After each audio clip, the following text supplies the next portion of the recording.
Cyclone Connie passed this way. A terrible train of destruction along Queensland's coast with damage already estimated at more than £1 million. Scores of homes are literally ripped apart, some of them for the second time in less than a year. Families who've lost almost everything survey the devastation and plan to build again. In 24 terrible hours, the double-barreled blast of the cyclone sent walls crashing, lifted roofs high into the air, shattered windows, and cut off power and water supplies. The wind for 2 hours blew with the frightening fury of 116 miles an hour. In one town alone, 30 homes are completely destroyed, more than 200 suffered major damage, and 300 more are partly wrecked. From north to south, it's the same grim story. Homes ruined, furniture and clothing torn and useless. And then, with homes unroofed and belongings scattered, the rain came, a deluge, 10 inches in a day. Hundreds are homeless, left with little but the courage to start all over again. Cyclone Connie, the third worst in Queensland's history, brings tragedy, destruction and flood rains along a 1,500-mile trail. More than £1 million worth of havoc in a day Queensland will... At Woomera, the second Black Knight ballistic rocket test vehicle is ready for firing. The first was successfully fired on September 7th last year, and now everything's ready for test. The countdown is completed. The rocket is on the launching platform, its instruments ready to send back information to ground receivers. The last links with the ground are broken, and the Black Knight starts to blast off, the beginning of a vertical climb to an altitude of 320 miles.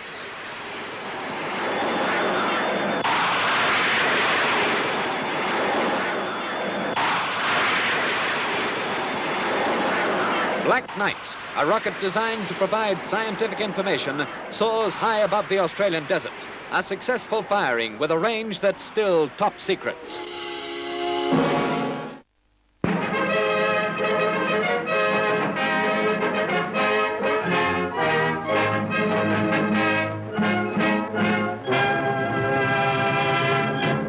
Drama at the Gap on the brink of a 200-foot drop. Since 1:30 a.m., a man has been outside the safety fence. At sunrise, he is still there, while police, his wife, and his solicitor talk to him. He became excited every time anyone but his wife and solicitor, Mr. Bruce Miles, approached. By now, he has smoked 100 cigarettes and used 3 boxes of matches. While police look on, he dictates to Mr. Miles and drinks tea sent from a nearby army barracks. For another hour, the strange drama continues, and the crowd watching it begins to grow. And then at 7:30 a.m., the people on the clifftop see the man climb back through the safety fence to join his wife. A police car later took his wife home in a state of collapse. The man and Mr. Miles enter a waiting police van. It's the end.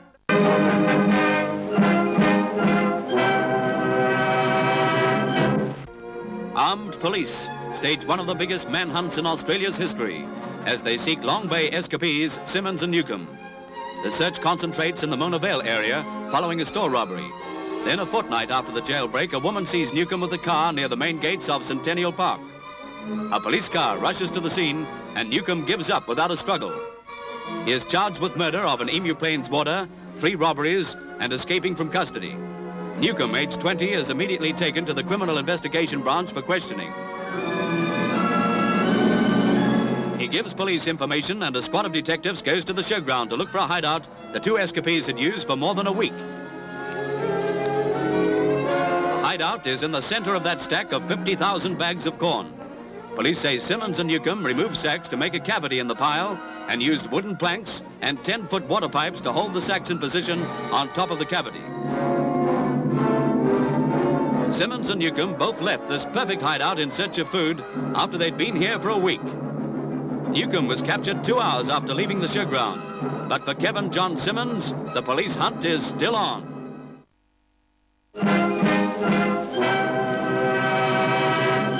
The search for escaped convict Kevin Simmons draws to a close. He's seen near Cessnock, and as most people are reading in their morning papers about this new development, Simmons is recaptured at Curry and taken to Wyong Police Station. The 36-day hunt is over. Simmons gave himself up to Detective Sergeant Ray Kelly, who had led the search. He had no shoes, and socks covered his bleeding feet badly cut in a 40-mile bid for freedom through thick jungle. For Ray Kelly and Inspector Gray, it's the end of the biggest manhunt in Australia's history. Simmons later is charged with murdering a warder and with other crimes. The search for this man has cost £1,000 a day, but now the reward notices come down. Kevin John Simmons has been...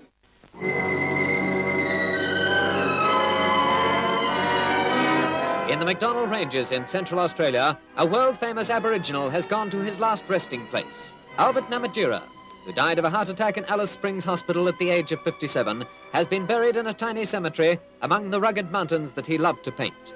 In the 23 years since he first used a brush and paint, Albert Namatjira's works have won acclaim.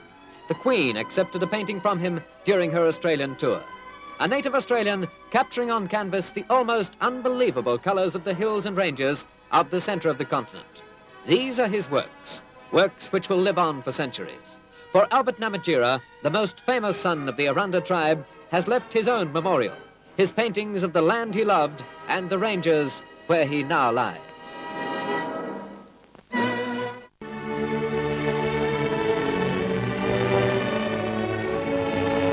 Outside St Andrew's Cathedral, Sydney, nearly 150,000 people wait to pay their final tribute to a man who brought entertainment to millions of people, Jack Davy. Some have been waiting for hours, and some are in tears, for Jack Davy's radio audience was 5 million people every week. Bob Dyer, Jack's friendly rival, arrives with his wife, one of scores of radio personalities to attend the service. Sir Edward Holstrom is another who comes to pay his final respects. The silent, orderly crowd sees the Commissioner of Police, Mr. Delaney, arrive, and Mrs. Davy. Jack's father, Captain Davy, former commander of the Trans-Tasman liner Awatea, lives in New Zealand. The crowd stands quietly as the Dean of Sydney reads the service, paying tribute to a man who, he says, occupied a unique place in the hearts of the people of Australia. Then, with a police motorcycle escort, the funeral procession moves off through the city which Jack Davy made his own. Everywhere, crowds stand silent and hushed, paying their respects to a star in the world of entertainment, a man whose wit, courage, and charitable works endeared him to every section of the community. Australia is poorer at his passing.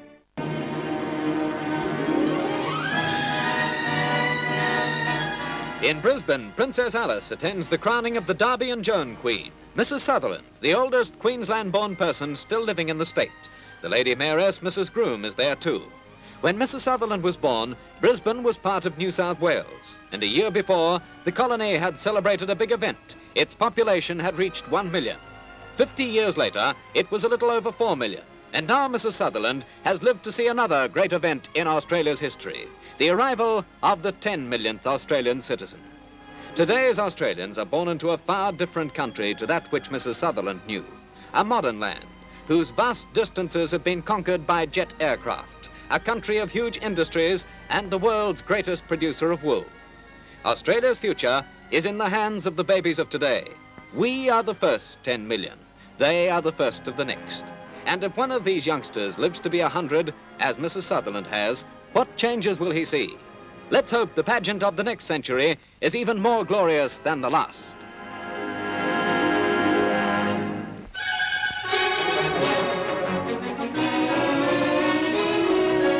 "31 surfboats are ready at Bondi for the Ampol Marathon race to Wollongong. Lord Mayor Jensen is there to start them on the 30-mile row, and it's mighty rough right from the word go. They'll make for Stanwell Park the first day, but what a grueling business it is, with mountainous seas buffeting them all the way. Even their escorts, which have engines, find the going tough. And despite weeks of training, 16 of the 31 starters are forced to retire through injury, bruising, and even damage to the boats themselves. Cook's Hill and North Stane are still in it, though. There's the North Bondi boat, and shipping plenty of water by the look of it. They're competing for £500 in trophies, but by the second day they must be wondering if it's worthwhile. 15 of the boats make it, a real triumph of courage, endurance, and seamanship. The crowd sees the crew from Cronulla come in to win the marathon. Their boat was damaged on the first day, so they borrowed the North Wollongong boat after its crew retired. 30 miles in 11 and a half hours. Cronulla wins a marathon. tough rowing in some of the season's most violent seas.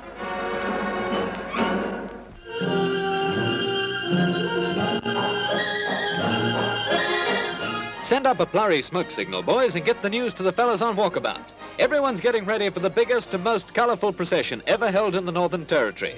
And where else could you hold it but at a town like Alice? They call it a bang-tail muster, meaning a quick roundup. And everyone who can ride, walk or hobble is headed for Alice Springs. Some come by plane, but they're city slickers, of course. The real dyed-in-the-wool Territorians come in on horseback. Well, the old town is really turning it on, and that rifle looks as if he's taking no chances.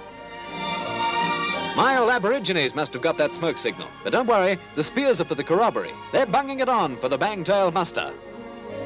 Seems like old times as the floats go past. The camel transport of the 90s, for instance. There are 52 floats in the parade, depicting the Alice's history from the early pioneers up to...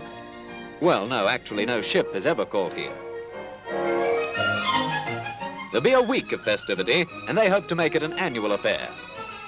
There are no flies on him. All mod cons in the outback, with the town's entire population of 4,000 joining in the fun. And at night, the corroboree, with ancient dances that are centuries older than the Alice and were being performed here long before white... American Jimmy Martinez, with his back to the camera, meets Negro Willie Vaughan at Sydney Stadium. It's a patchy fight, with Martinez moving too fast for the Negro and making him miss frequently. Vaughan's on the attack all the time, though. Vaughan throws rights and lefts, but Martinez is too clever for him, and most of the punches miss their target. There are lots of clinches, and referee Vic Patrick is a mighty busy man.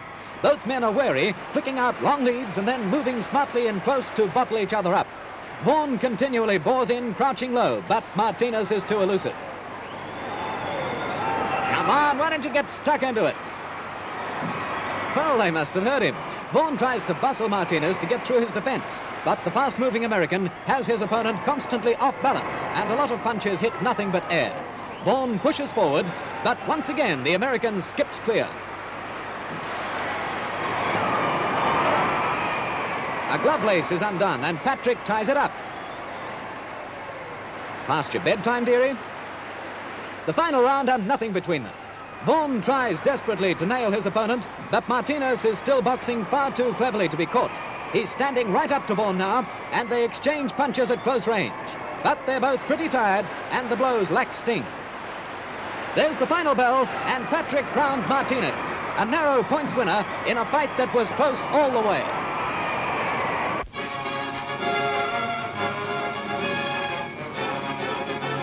At St Kilda Beach, Melbourne, the Department of Civil Aviation tries out its latest air-sea rescue craft, a Zodiac dinghy powered with an 18-horsepower outboard. The dinghy can be inflated in 7 minutes and is designed as an inshore rescue vessel for use where airports are near the water. The flat-bottom craft is easily launched and is built to carry 10 men. Self-inflating dinghies carried on board provide extra accommodation in an emergency. It may look a strange craft, but it does between 15 and 20 knots, and it's virtually unsinkable. Australia has a high air safety record, but the Department of Civil Aviation is taking no chances.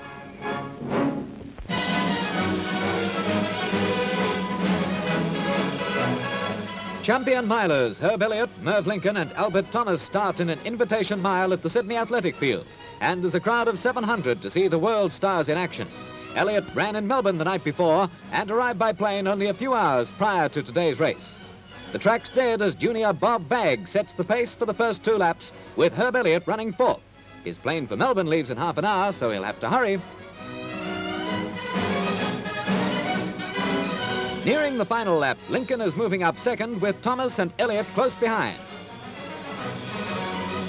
But with half a lap to go, Elliott shows that class really tells. Despite his lack of training and a long plane flight, he's going to the front and they won't catch him.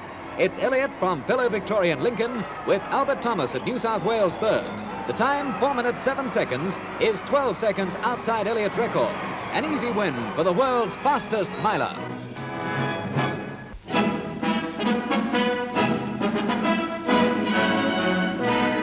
Four ships of the Royal Australian Navy, led by the carrier Melbourne, exercise off Sydney with 2 submarines. Navy Minister Gorton and 20 other members of Federal Parliament watch the maneuvers called Operation Shop Window. Voyager leads Melbourne's escort. There's Quick Match, a fast anti-submarine frigate. As the air-sea exercises start, gannets take off from Melbourne's flight deck for rocket and strafing attacks. Sea Venoms take part too, 23 aircraft in a demonstration of the Navy's offshore defenses. In line ahead, destroyers and frigates get ready to show their firepower. They pack plenty of punch.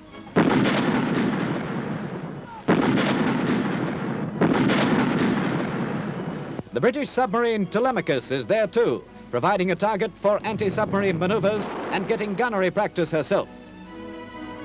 And here come the gannets, a rocket attack on a moving surface target.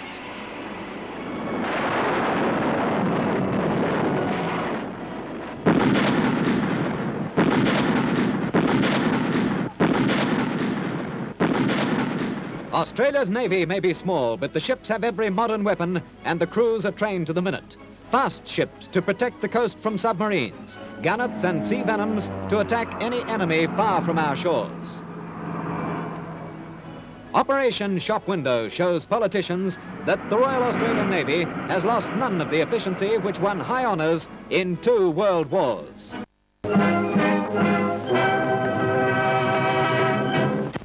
Pyjama parties have made news overseas, and now they make news in Australia as police raid a hotel at Surfers Paradise. The hotel is packed with merrymakers, some who've come by bus from Coolangatta to join in the fun. About 200 couples attend the party.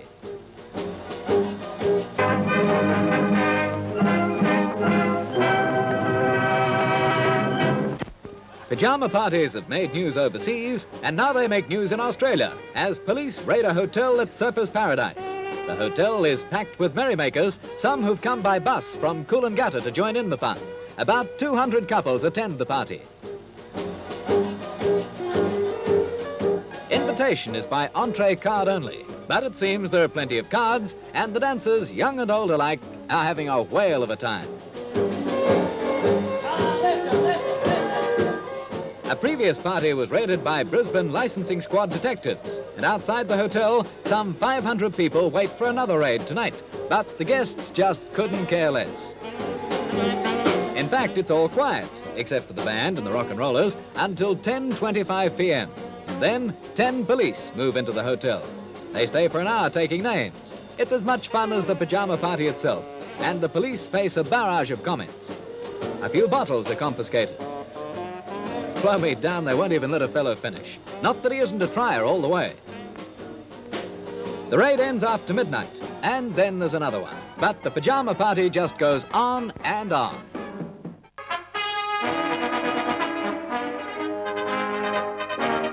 Sydney University students catch the telephone box fever, which is sweeping America and Europe. At Camperdown, near the uni, they line up for an attempt on the world record, with officially appointed packers to make sure there's no waste space. How many students can get in a phone box at once? America holds the world record, 24. But these boys will either break the record or the box.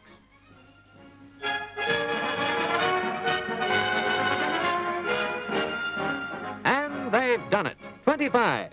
Higher education is certainly wonderful, and these fellows need have no fears for the future. There'll be jobs waiting for all of them, packing sardines.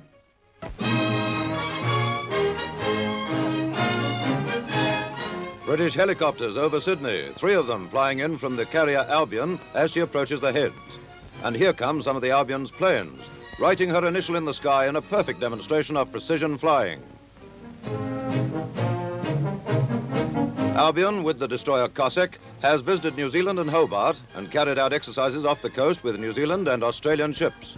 She was the first British carrier fitted with an angled flight deck. Albion calls at Sydney en route to the Far East, and though the boys are a long, long way from home, there's a warm welcome for them, and none warmer than the one Lieutenant Coriston gets from his mother-in-law, Mrs. Mackay, and sister-in-law. Commanding the small force, which consists of a repair ship and tanker too, is Rear Admiral Begg. Australia says welcome to Albion, Cossack, and their crews.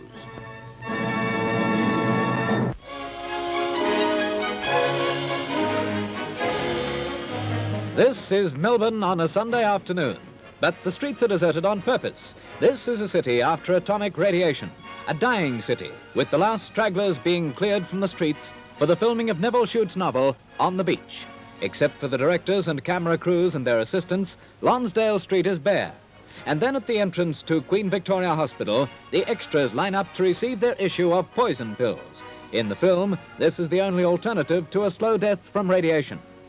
Young star Anthony Perkins has an important role in the film, which is being made by Stanley Kramer with Ava Gardner and Gregory Peck in the leading roles. A story by a world-famous novelist comes to life as Melbourne becomes a giant film stage. Who's Australia's best secretary? Here's one aspirant for the title, Margaret Daly of Toorak, Victoria. She's going in to meet the judges in the Miss Secretary contest. Margaret, who's already won the Miss Victoria section of the contest, is one of 6 state finalists. And she has a lot of questions to answer in the final judging. Here are the finalists: Cecilia Barry, Queensland; Patricia Wyatt, Tasmania; Elaine Best, South Australia; Jan Atwood, New South Wales; and Elsa Truren, Western Australia. A good secretary not only can take shorthand, Elsa Truren proves she can make sense of it afterwards and type it back. Now the judging is over, and the girls await the judge's decision, given at the official ceremony at a city theatre. American Consul General Waring announces the winner. Elaine Best of Mount Gambier, South Australia, is Miss Secretary. She wins a round-the-world trip and prizes worth a small fortune. No wonder she's happy.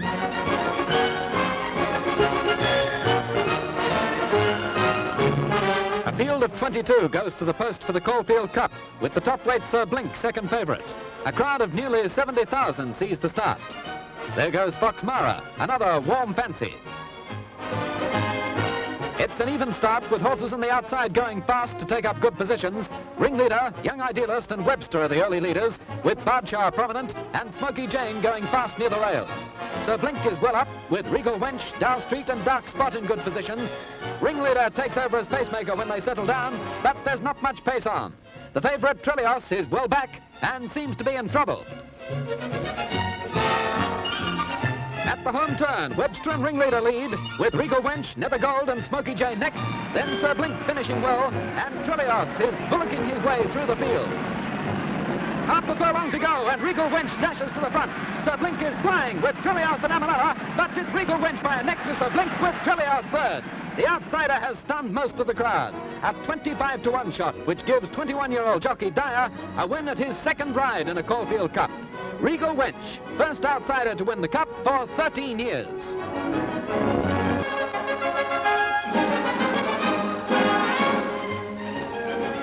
The third vital test at Sydney Cricket Ground. England wins the toss, and here's Meggiff to Bailey. He gets it away, backward of point. It beats the fieldsman. Bailey and Milton run, but the ball's going to the fence for 4. Meggiff again, a good ball. Bailey steps in front, misses. There's an appeal, and he's out. England 1 for 19 and in trouble again.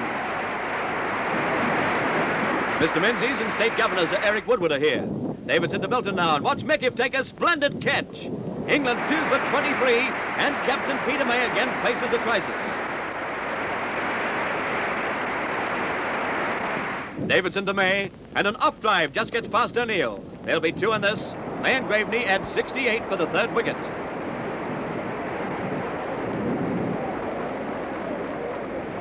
Bennett to Graveney, short of a length, and Graveney crashes it through mid-wicket. No chance of stopping that. It's 4.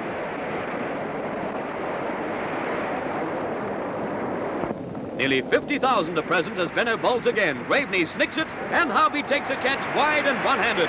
The Australians' fielding's been superb. England 4 for 97 and worse to come. Slater in his first test bowls to Dexter, and he's out. LBW. What an ovation the young Western Australian gets.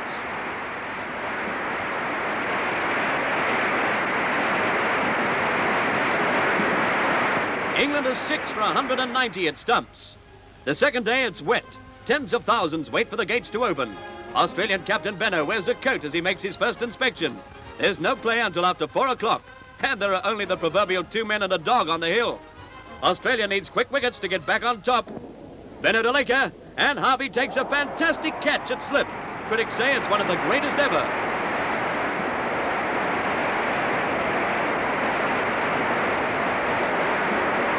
Mackay bowls to Truman, and fearless Freddie clouts him into the outfield. There's 2 on that as 3 Australians race after it. Truman certainly the man for action. Benner bowls to him, Truman opens his shoulders, and the ball sails right over the fence into the ladies' stand. What a beauty! But the fun doesn't last. Truman tries again, but skies Benno out towards Jimmy Burke, and England is all out for 219. More than 50,000 see the third day's play. Australia needs runs badly. Truman to Burke, outside the off stump, and the Australian opener steers it down to third man for 2. Australia goes to none for 26.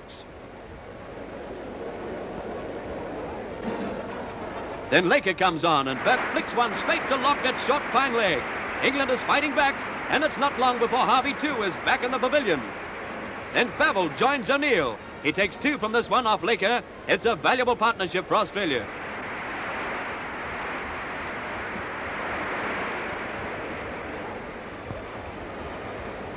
Lock to Favell, and a 4 brings up his 50. Australia needs a lot more, though, in this test which can decide the fate of the Ashes.